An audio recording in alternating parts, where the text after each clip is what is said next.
back. If you just joined us, it's still Enterprise Friday, reaching you from Enterprise Television. Let's get to our conversation for this morning. The declaration of a state of emergency in Rivers State by President Bola Tinubu has rekindled the quest for self-determination by the Ijaw ethnic nationality in the Niger Delta region of Nigeria. Professor Benjamin Okaba, president of the Ijaw National Congress INC, the Ijaw Apex social-cultural group, according to Professor Okaba, who said, and I would love to quote him, "For Ijaw people, we are not too happy because we see this as another slap on us. But again, our position will be deliberated upon in a wider stakeholders meeting that will be convened later." He further stated that the Ijaw people would look at how they have fared in the Nigerian project and what options are left to drive home their quest for self-determination. He berated Nyesom Wike, whom he categorized as the antagonist, who boldly stated that he would make governance impossible for the governor, Siminalayi Fubara, inasmuch as he does not dance to his tune. The poser for today, ladies and gentlemen, is, are we prepared yet as a nation for another separatist group in the south region of Nigeria like it's experienced currently in the southeast? Let's have a conversation. Innocent Aduloba is still here. Thank you so very much for hanging on. The pleasure is mine. Beautiful. So let's get talking. Innocent, what do you make of this? You know, sometimes our leaders deliberately allow for things to get bad before they get it to work. President Bola Ahmed Tinubu has more than enough option, you know, to ensure that peace was restored in Rivers State, Nigeria. But he rather chose the way of, declaring a state of emergency in the state, which demanded the removal or the suspension of the governor, Siminalayi Fubara. And one would say he is rather being political than playing the fatherly role. Do you think about this submission as true? You know, it's neither here nor there. If you look at history, Wike was a protege or associate of His Excellency Rotimi Amechi. Under his protection, under the shadow of his wing, if I should say it that way, he grew to become the governor, commissioner, and all of that. In his turn, Nyesom Wike, the minister of the Federal Capital Territory, may have also weaned Siminalayi Fubara through his days as commissioner to where he is. So the masses can argue for what the masses know. But this fight will go down to the depth that the actors know. Oh, okay. Yes, and that's where politics can be deep. You and I on the surface will give out academic postulations and shout, according to democracy, this and that, democracy chapter, freedom verse, human rights. Oh, Minister Wike shouldn't have done this. Oh, Nyesom Wike should, Fubara should be here. Oh, President Tinubu. Those are what we know. And rightly so. But power is in their hands. And we can see power at play. We were here. Lagos got a new speaker, 13th January. And barely a month later, there was a triumphal entry of the deposed speaker. At that psychological moment, the security aides for the succeeding speaker and the house were withdrawn. The police called it personnel audit, but it was a scientific coincidence that Speaker Obasa came with security while those on ground had none. It was a scientific coincidence. Predicated on personnel audit. That's power at play. So in Rivers, you can see the media is awash with different quotes, Section 305, Section 308, Section 188, Adoke did this, oh, President Goodluck, Jonathan. But like in Pilate's word, what was written is written. If you complain now, you are a whaler. It's a term in Nigeria. If you oppose the status quo with good ideas and facts, as long as you are not on the side of that, whether it is right or wrong, you are a whaler. We needed some people, some Nigerians anyway, hinged their hope. Oh, in 48 hours, the Senate will. I've been asking myself, this Senate will throw out. Oh, no. And with all the discrepancies and charades and circumstances, the majority had their say, the minority has had their way. So I think all of this has irked the Ijaw people because they are looking for, and you see, I like the Ijaws. There are many silent nationalities in Nigeria in this situation that are quiet. Yeah. The other time we talked about state and governorship, they are the Ipokia people in Ogun West. You don't hear them agitating. You don't even know who they are. Yes, there are the Zone C in Benue, 9 local government areas. They are not as loud as the Ijaws. The Ijaw Youth Council or Youth Congress is a known one in the country. So I think the professor, again, with his intellectual depth, is believing that, knowledge is power. Yeah. If he has this knowledge, he has the power to resist what he has termed it. And so, Henry, but you see, this is how societies grow. There are social evolution, if we allow it. Because self-determination simply refers to people's rights to form their own political entity, their own self-determination, and the right to representative government with full suffrage.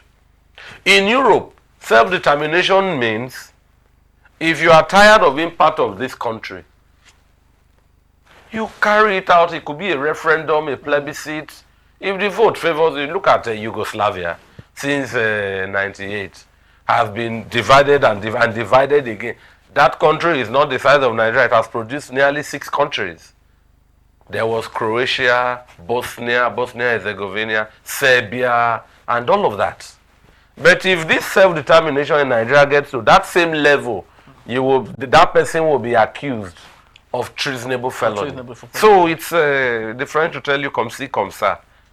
So whatever they and then they will tell you, like in the case of the Southeast, yes. I hear a lot of mundane comments that it is landlocked. Who says landlocked countries? A country is decided by being landlocked. There are so many landlocked countries that are important.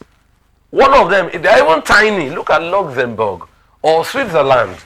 That is a global capital of some of the organs of the United Nations. Mongolia, they are landlocked.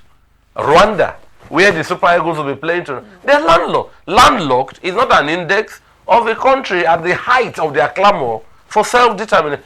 Burkina Faso, the one we used to call Upper Volta, they're landlocked. So what? They're landlocked and they run themselves. This is where international trade is important. You pay the rent to your country, a neighboring country, and use their port for export. That's all. There are countries paying for export in East Africa through the Kenyan port at Mombasa. Who cares? You just do your trade and move on. So they're favorably located. They're on the shores of the Atlantic.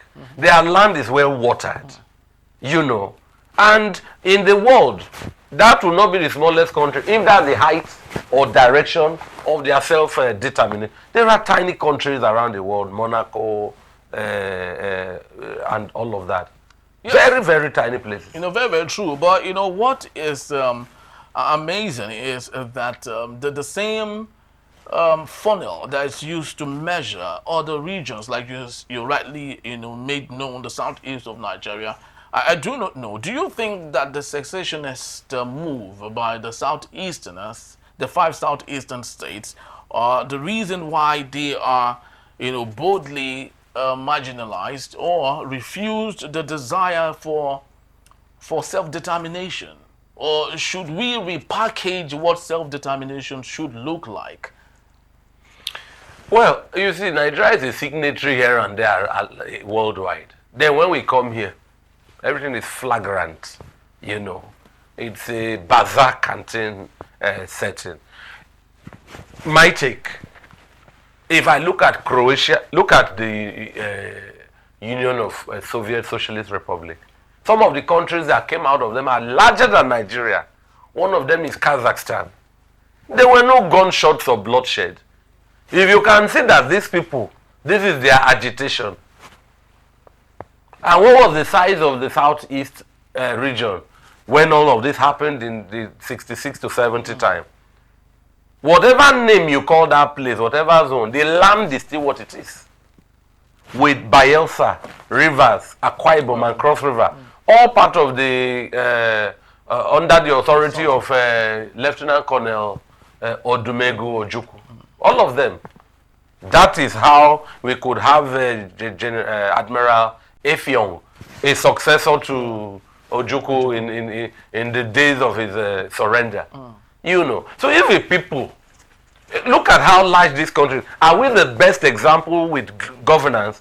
Size of a country is not an index of governance. There are countries way larger than Nigeria, better run worldwide. India is larger with bigger population problem and urban and slum wahala. They've never had a military coup. They have the longest list of assassination globally. They are still running. They are bigger in size. Maybe nearly twice. Ditto, Brazil. They are larger than us. Argentina, they are larger than Nigeria. They are country, even in Africa, Egypt is larger than Nigeria. In size, in mass. Yes, Botswana is Algeria. They are South Africa, they are countries, Democratic Republic of Congo. They are countries larger than Nigeria. Niger, whether you call population or not, they have a territory, land territory, larger than Nigeria. They are running. They know the extent of their borders, and they are controlling it. Today you hear, during so time, the people they gave weapons, later they permeated the borders and came to Nigeria. Can we go to another country's border, Benin Republic? Can we cross their border the way people cross our border? What are the military being paid for territorial integrity? So there are people, the people who carried out self-determination in Europe, they have this our problem. They've all gone.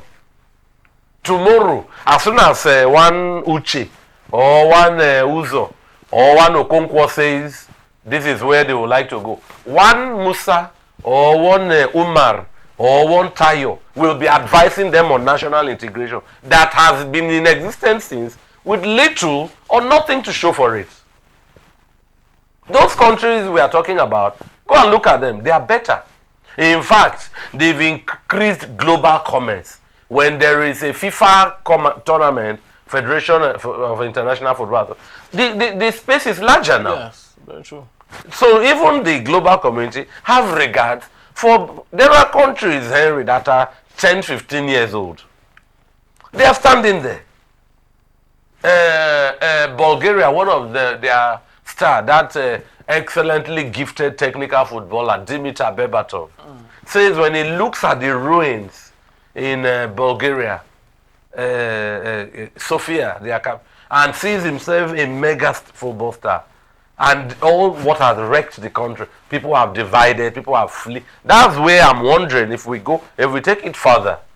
If you look at Israel, Palestine, Gaza, and Co., these people want to be here. Take a ruler, and I mean, the world is not short of a measuring instrument. Take whatever your instrument, go and draw the place. Is this where you want to stay? Stay here. If you cross here, whatever you see, you take. There are international boundaries. But within Nigeria, for equity, for respect, for recognition, Professor Okaba is saying if we are co-equals as Nigerians, you don't slap us in the face this way. But let's take a look at the crux of the matter here.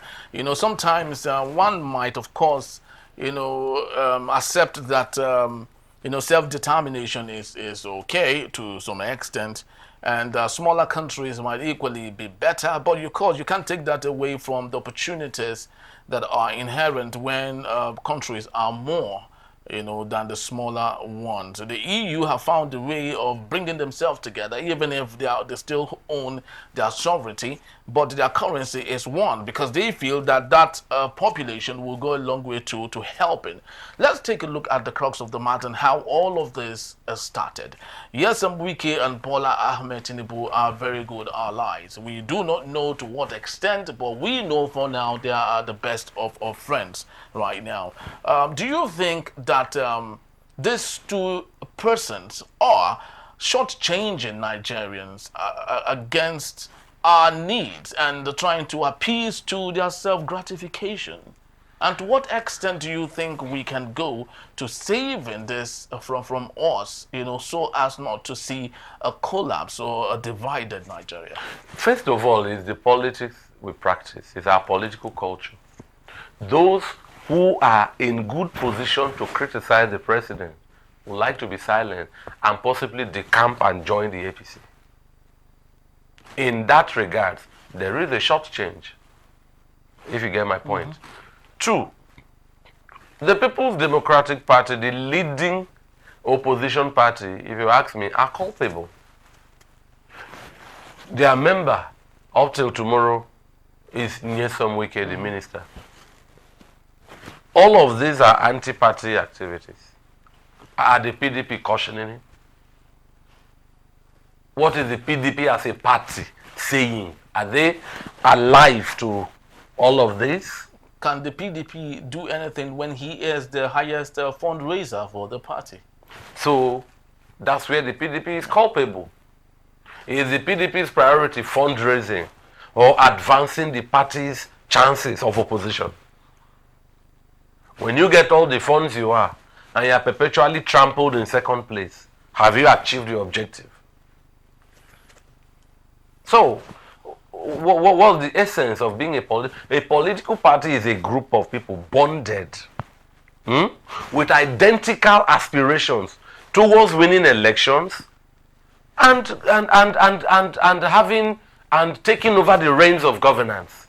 Not the biggest aspiration of the political is not to accommodate their most generous fundraiser. I don't think that's it is universally laughable. So the president, constitutionally so, is available to checks.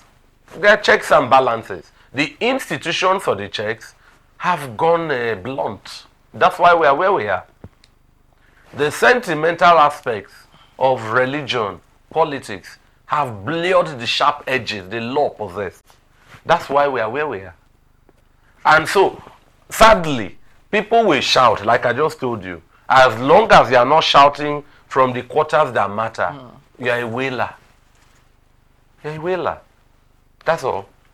Look at the National Assembly, they don't vote digitally. They deprive their constituents of true representation. Will anybody lose their seat for that? Will there be sanctioned? Do you see any? So it's impunity running away, running wild. So let's see what comes out of Professor Okaba. I'm sure all of these things are developing. Let them meet. I like that there are sections of people who can speak, who can say something, but in all of it, everybody should be diplomatic, even when asking for their own rights. It does not call for any form of mayhem, as it were. Let the right advocacy within the constitutional spaces be explored. Perhaps our democracy is just on the bend, about to record another new cap in development. Very, very true. But let's take a look at governance. And of course, ask ourselves if really we can possibly attain it. Some of us who grew up during the military dictatorship, one can, of course, recognize the immense growth infrastructurally in Nigeria as at the time. I know very, very well that, back in the days in the 80s, we hardly would see a home with its private borehole. You hardly can see that. You can see a well, but not a borehole. Why? Because there's a pipe-borne water connected to almost every home. You turn up your tap, there's water there, clean water that anyone can afford. Electricity there was very readily available. You hardly would see generators back in the 80s, and one would wonder, do you think that the person of Ibok Ete, representing as a sole administrator in Rivers State, might bring back this long but very satisfying governance at some level by the military to Rivers State? Do you think the Rivers people in the next couple of months would rather say, we love Ibok Ete because of what he is doing that others have not done? Do you see that in the offing? It remains to be seen. It's not something to be predicted. Mind you, Ibokete is here in the foreseeable future. He has a timeline of 6 months. And if there were anomalies piled up until now, the man is not here to wave a magic wand. But it's a choice. With what resources? As the sole administrator, we just land about 400 billion, will be released from now to the next 6 months to River State government. Under his is it to the next 6 months or yes, the allocations previously withheld? Well, because if a new month comes, the state will still get its new allocation. So I don't understand that this is for the next 6 months yet. There were allocations withheld from Governor Siminalayi Fubara, and that's why I find it also funny. The governor wrote the assembly to meet, let him present budget. Having not presented budget, allocations were withheld. The House didn't meet, they went on recess. Now, Ibokete has gotten the, let me call it, Rivers Largesse. Has the budget also been presented yet? Can you see that? So the disparities on the pendulum, they have a lot of more questions than answers. I don't expect Ibokete Ibas to carry out magic. Look, in the days of yore of the military you talk about, the head of state was a military. Ibokete is coming in as a political military man. First of all, he's retired. He's now a sole administrator. And he's in that capacity still taking orders and reporting to a democratically elected president. And so the resources at his disposal, I don't know the forms of checks and accountability, but I don't think because the military did what they did in the days of yore, Ibokete is coming to do otherwise. No. If he does, I'll be impressed. But from where I see it, I don't want to give myself exaggerated hope. Yes, of course, just like we wouldn't equally want to give ourselves exaggerated hopes. Some pundits would say that what is currently happening in Nigeria, paints a perfect picture to why Paul Biya of Cameroon, is still at 90-something years old, still remains the president of Cameroon. Because it seems to us right now that brothers, jolly good friends, are divided along political lines. Now, do you think that Ijaw, a Congress, would have a unifying voice, knowing that one of their sons, Tompolo, with Tantita, is still being paid 4 billion, upward of 4 billion every month just to maintain the pipelines, and we do not know where Asari Dokubo, stands at this point, and all. But do you think there could be a unifying voice from the Ijaw community to fight this particular cause without having, a largesse thrown here and there just to divide them, to conquer them? First of all, Nigeria is renowned for peacekeeping. The job of the military in West Africa, predominantly Sierra Leone and Liberia, is alarmingly commendable. So I'm wondering why the government will glorify an individual with that amount. You say how much? For 4 billion a month. With a Tantita security, rather than deploy national security and keep training them in succession, because that resource is permanent or thereabout. So I don't know, I cannot rationalize this. You know, you've also mentioned the Asari Dokubo. So the country is growing individuals. I don't know. I don't understand it. You know, if there's the civil defense, there's the Nigerian Navy. You know, there are what do they call the amphibious battalion in the Nigerian Army. You know, and other people you could train. I don't know if there are Marine Police or thereabout. To man your, and when you do that, will it be in this amount per month of 4 billion? You know. Of course, it will be their normal. So how much is the profit we get from the oil? And somebody getting about 50 billion a year, if we multiply that 4 billion plus times 12 to an individual to get a security outfit. You know, I can't comprehend. So that's on one hand. Now your second question is? My second question is, with all of this here and there, you know, blessings here and there that gets to divide the people, do you see a unification voice of the Ijaw people for this particular Nigeria had accused their colonialists of divide and rule. I think divide and rule has not gone away yet. Has come to stay. Has not gone away yet. The Ijaws are larger than we see them. There are Ijaws in Akwa Ibom. There are Ijaws in Rivers. There are Ijaws in Bayelsa. There are Ijaws in Delta. There are Ijaws, some of them in Edo, and some in Ondo states. These are all Ijaw. The Laje, you see, I used to call them Yoruba Ijaw.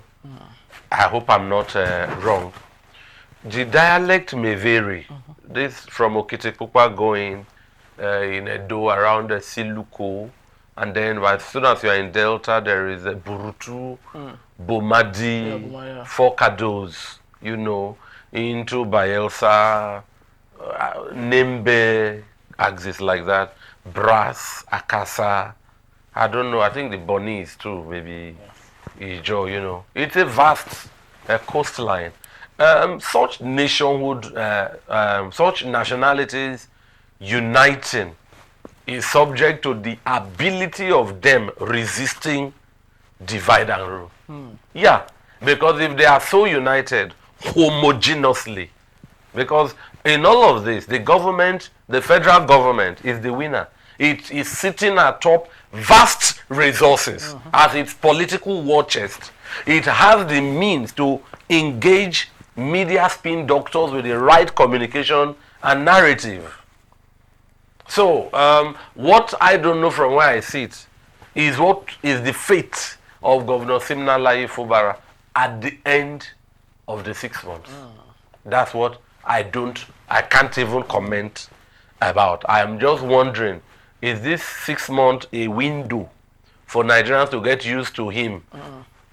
Or is there a comeback Peter, comeback Paul? But let's see, the Ijaws have announced a meeting, Professor Benjamin Okaba. Let them meet. We will be here to see the outcome. But it doesn't look like the state of emergency will be reversed anymore. Yeah, it's very, very true. It doesn't seem so. Even if it does, some of the Ijaw representing some constituencies in the River State House of Assembly have stated that they would want rather a replacement of another Ijaw son for Siminalayi Fubara, you know, just to appease to the Ijaw people. But the question is, does that equally represent the Ijaw people when someone else who is an ally, another ally to is the person of Fubara the issue? Yes, of course. The person of Fubara. That's but what this it is like. An open constitutional matter. Yes, it has nothing to do with an individual identity. Yes, I'm talking about those in the community of Wike representing constituencies in the River State House of Assembly. Those are not Ijaws. Yes, no. Those are the Iqueries. Yes. No, among, because there are 27 lawmakers. So not all of them are Iqueries. There are some that are from Of course, there is Andoni. Yes, exactly. So those ones are asking that there should be a replacement of another Ijaw son if eventually Siminalayi Fubara is ousted. So that is the request. I just told you now that I don't know his fate. The announcement was a suspension. So as far as I'm concerned here, if the suspension window ends and the House of Assembly people are returned, similarly, Fubara should also be returned. Very true. Must he wear a mask because we don't like his face? Well, we just hope this will end well. Just like people would say, River State is the treasure base of the nation. If anything happens to that region, of course, Nigeria might not be able to take care of the 49.7 trillion naira budget for 2025. So it's so important that peace returns to that region. Thank you so very much, Innocent Adiluba. Oh, my pleasure. This is Friday. Yeah. And let's go to sleep. It's a good weekend, but take it from me. Yeah. By Monday, it will be another twist. Yes, in Nigeria, it's almost one day, new episode. Very so unpredictable. Well, for us in the media, it's an awesome time for us. We love it. It should keep coming, and we promise to keep analyzing some of these issues and, of course, informing you on updates. Thank you so very much for your time. We truly do appreciate you once more. But please do well to visit us. You can always find us at enterprisetvnews.com. You may equally like, comment, and follow us on all our social media platforms at Enterprise TV7. I am Henry Igwebike. Thank you for watching, and I'll see you. Bye-bye.